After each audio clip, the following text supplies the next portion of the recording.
Hello everyone, and welcome back to the Fluctus Channel. Across China, mountain rivers have been transformed by enormous dams that generate electricity, control floods, and create deep reservoirs. But every dam also interrupts navigation.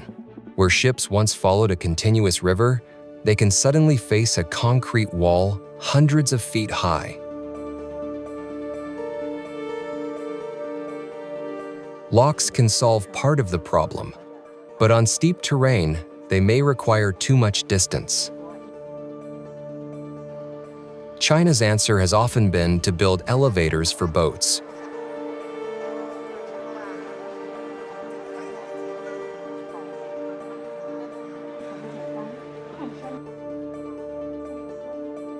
The Gupitan ship lift stands on the Wujiang River in Guizhou province, beside one of China's largest hydroelectric projects. The Gupaton Dam rises about 232.5 meters and supports a power station rated at roughly 3,000 megawatts.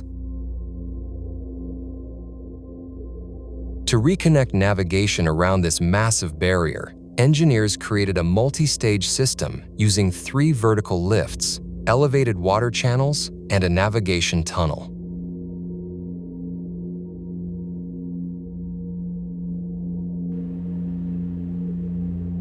Unlike a single giant elevator, the Gupaton system divides the climb into separate stages.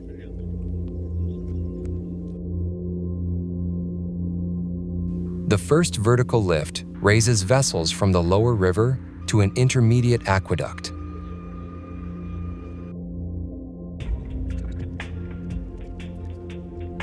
Ships then travel through a concrete water channel suspended high above the landscape before entering the next lift. Another elevated channel and tunnel carry them toward the final stage and the reservoir beyond.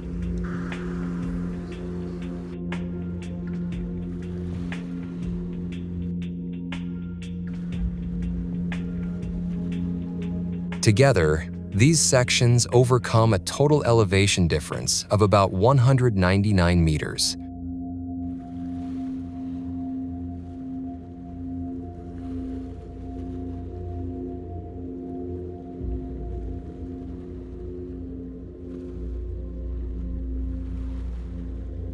One lift can rise roughly 72 meters, another about 127 meters, while operating heights vary with reservoir and downstream water levels.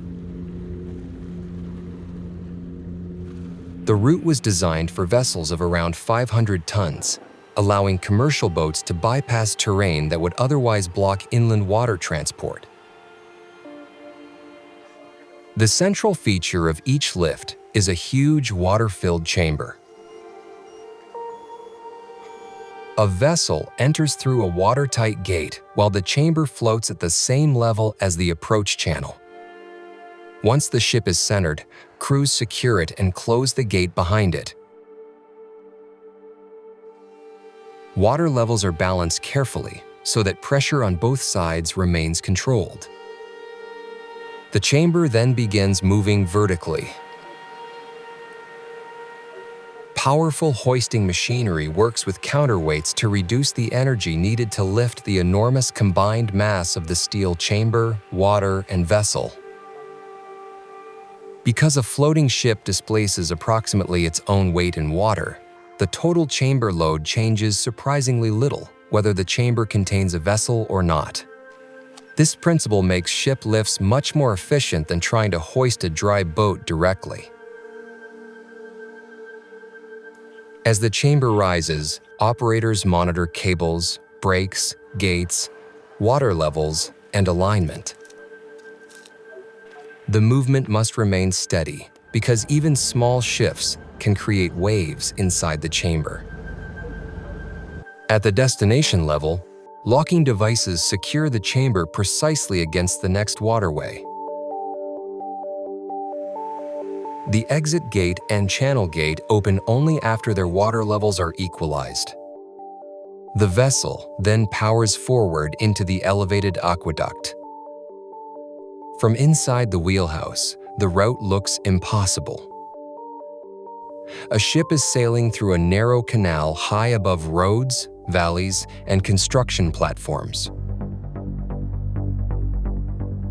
Concrete walls contain thousands of tons of water, while expansion joints and support structures absorb temperature changes and movement.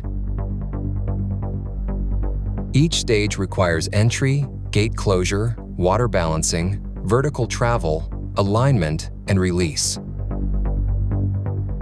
A complete passage takes far longer than an ordinary river transit, yet it is dramatically faster than unloading cargo and carrying it around the dam by road.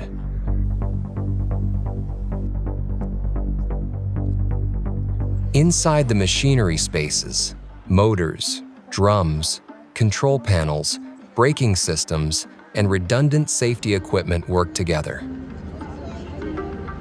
Operators can stop the chamber if sensors detect unusual speed, cable tension, or misalignment. Emergency brakes are designed to hold the chamber even if the main drive loses power. The Gupaton system represents the scale of Chinese inland engineering. It does not merely raise a ship. It creates an artificial river through the air, combining elevator shafts, aqueducts, tunnels, gates, and power systems into one continuous navigation route. For boat crews, the experience is part voyage and part skyscraper ride, carrying vessels over a barrier that once divided the river entirely. The engineering also protects the river economy. Freight vessels can continue moving agricultural goods, construction materials, machinery, and fuel between communities separated by the dam.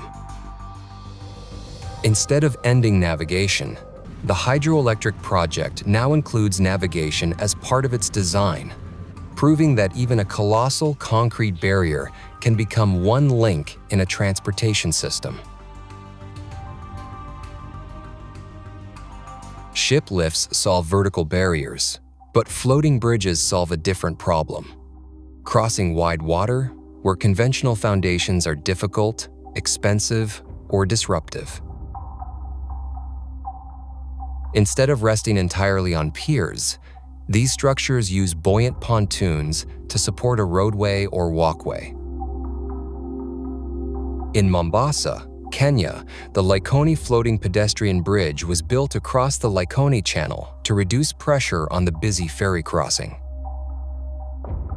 The structure included a long floating section supported by linked pontoons, with steel walkways guiding pedestrians between the island side and the southern mainland.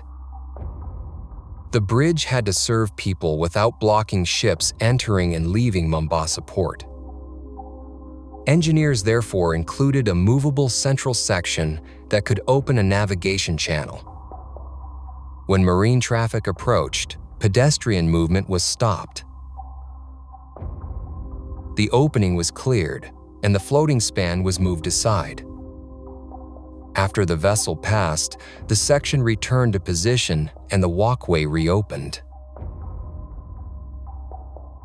The system demonstrated the practical value of modular construction. A much larger example crosses Lake Washington near Seattle. The SR 520 Evergreen Point floating bridge carries highway traffic across deep water with a soft lake bed that makes conventional bridge foundations difficult. Its floating span extends about 7,710 feet, making it the longest floating bridge in the world. The roadway rests on massive, hollow concrete pontoons, divided into watertight compartments. These boxes displace enough water to support their own weight, the roadway, vehicles, and equipment above.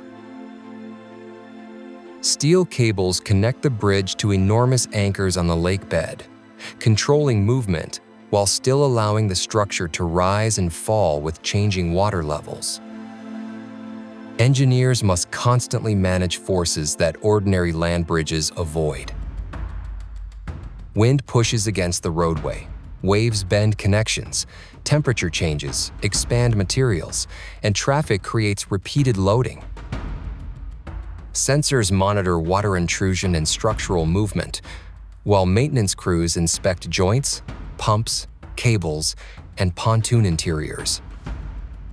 From a pedestrian crossing in Kenya to a multi-lane highway in Washington, floating bridges use the same basic principle. Spread weight across sealed buoyant units, connect them into a stable line, and anchor the system against drifting. They turn water itself into the foundation.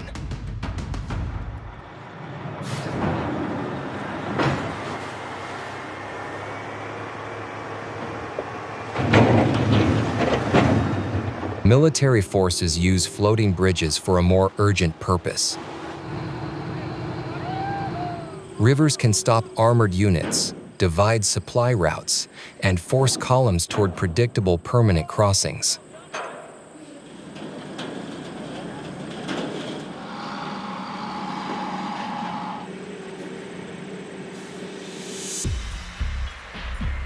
Combat engineers, therefore, carry bridge systems that can be transported by road, launched quickly, and recovered when the force moves onward.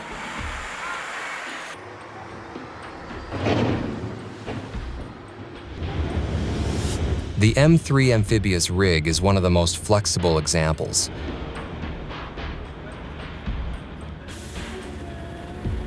At the riverbank, crews inspect the approach, check water depth and current, then drive the rig into the water. Its wheels retract upward, side pontoons unfold, and water jets propel the vehicle as a maneuverable ferry.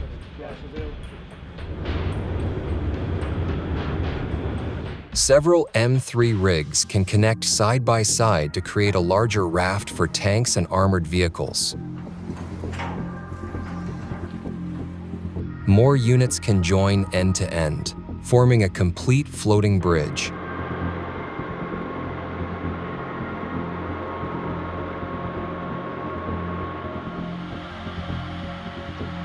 During preparations for Defender Europe, British and German engineers rehearsed wide wet gap crossings on the River Weser, practicing how multinational crews could combine equipment under one plan.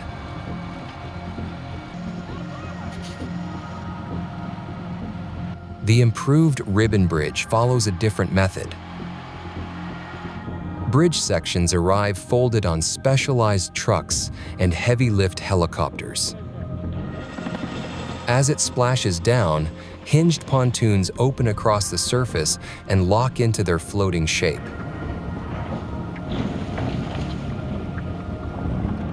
Bridge erection boats then push, pull, and rotate each bay into position.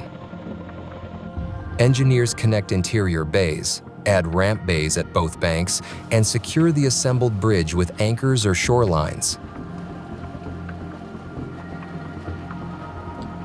A bridging squad must work in sequence.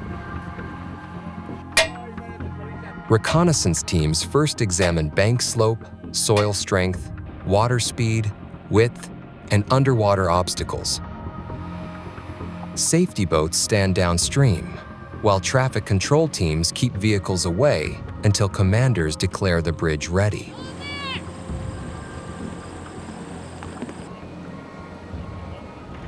Once the bridge was aligned, guides directed vehicles onto the center line at controlled intervals. Spacing matters because several heavy vehicles clustered together can overload a short portion of the structure.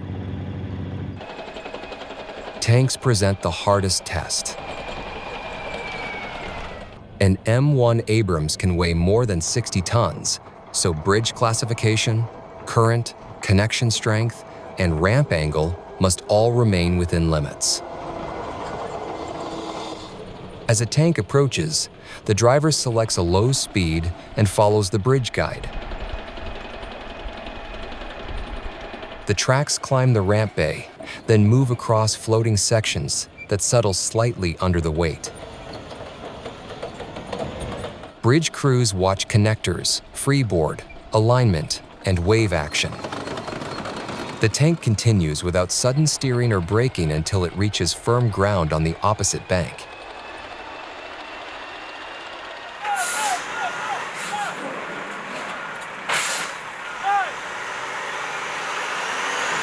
The bridge can also operate as a ferry when a full span is unnecessary or impossible.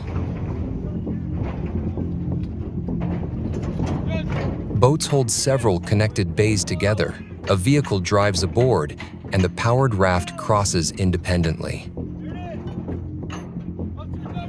This reduces the number of sections needed but moves fewer vehicles per trip.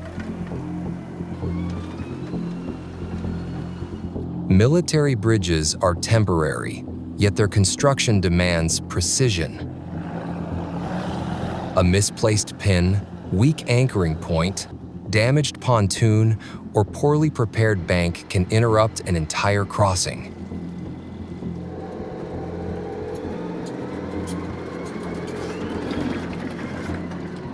Engineers therefore train repeatedly until launch, connection, traffic control, and recovery become coordinated routines. Together, these systems prove that mobility depends on engineering before movement begins.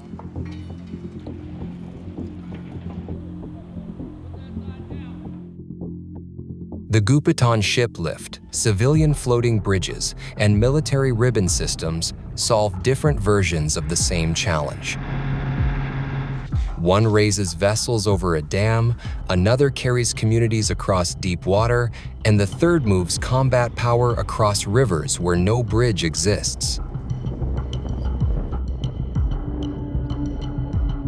That's the end of this video. I hope you enjoyed it.